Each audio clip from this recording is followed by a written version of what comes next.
America తీసుకున్న ఈ tariff నిర్ణయాల వల్ల బైబిల్ చెప్తున్న ఒక వ్యవస్థ బయటికి రాబోతుంది. ఇప్పటి వరకు ప్రపంచంలో ట్రేడింగ్ అనగా వస్తువుల ఎగుమతులు దిగుమతులు డాలర్లోనే జరుగుతూ వస్తున్నాయి. ప్రస్తుతం డాలర్ ప్రపంచ రిజర్వ్ కరెన్సీగా ఉంది. అంటే చాలా దేశాలు వాణిజ్యం, చమురు లాంటి ట్రాన్సాక్షన్స్ కోసం డాలర్నే ఉపయోగిస్తాయి. మీకు అర్థం అవ్వాలి అంటే ఇప్పుడు చైనా డబ్బు మన భారతదేశం యొక్క డబ్బు వేరు.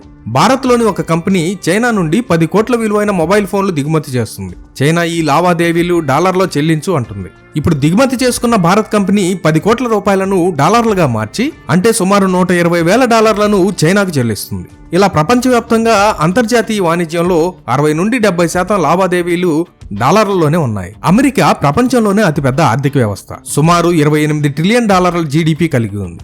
దీని ఆర్థిక విధానాలు స్థిరంగా ఉంటాయి. కాబట్టి డాలర్ విలువ ఒక్కసారిగా కుప్పకూలే అవకాశం చాలా తక్కువ. అమెరికా ఆర్థికంగా బలంగా స్థిరంగా ఉందని రెండో ప్రపంచ యుద్ధం తర్వాత డాలర్ను ప్రపంచ రిజర్వ్ కరెన్సీగా ఎంచుకున్నారు. 1970లో అమెరికా సౌదీ అరేబియా ఒప్పందం తర్వాత చమురు వాణిజ్యం డాలర్లోనే జరుగుతుంది. చమురు ప్రపంచ ఆర్థిక వ్యవస్థకు ప్రాణం కాబట్టి దేశాలు డాలర్ను ఎప్పటికప్పుడు సేవింగ్స్ గా దాస్తాయి. అమెరికా డాలర్ అంటే దేశాలకు అంత నమ్మకం. ఆర్థిక వ్యవస్థలో డాలర్ అంత లోతుగా పాతుకుపోయింది. అమెరికా డాలర్ సంపాదించిన ఇంతటి విశ్వాసాన్ని ఇతర దేశాలకు చెందిన ఏ కరెన్సీ కూడా అంతగా సంపాదించుకోలేకపోయింది. అయితే ఇప్పుడు అమెరికా తీసుకుంటున్న నిర్ణయాల వలన డాలర్ మీద నమ్మకం పోయే పరిస్థితి రాబోతుంది. అమెరికాను నమ్మి లక్షల కోట్ల డబ్బును డాలర్ రూపంలో ఇన్వెస్ట్ చేయడానికి పెట్టుబడిదారులు భయపడతారు. ద్రవ్యలోభం ఎదుర్కోవాల్సి వస్తుంది.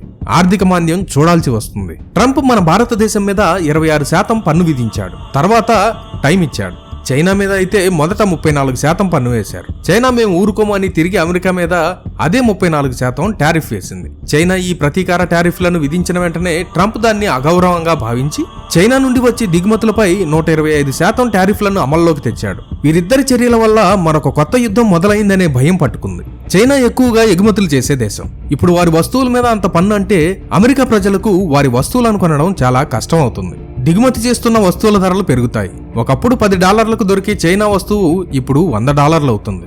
జనాలు కొనలేక తక్కువగా ఉండే ఇతర అమెరికా వస్తువులను కొనుక్కుంటారు. చైనాకి అమెరికాలో మార్కెట్ తగ్గుతుంది. ట్రంప్ తన ఓటర్లకు ముఖ్యంగా కార్మిక వర్గానికి చైనాతో కఠినంగా వ్యవహరిస్తున్నట్లు చూపిస్తూ రాజకీయంగా అతనికున్న ఇమేజ్ స్ట్రాంగ్ చేసుకోవాలి అనుకుంటున్నాడు.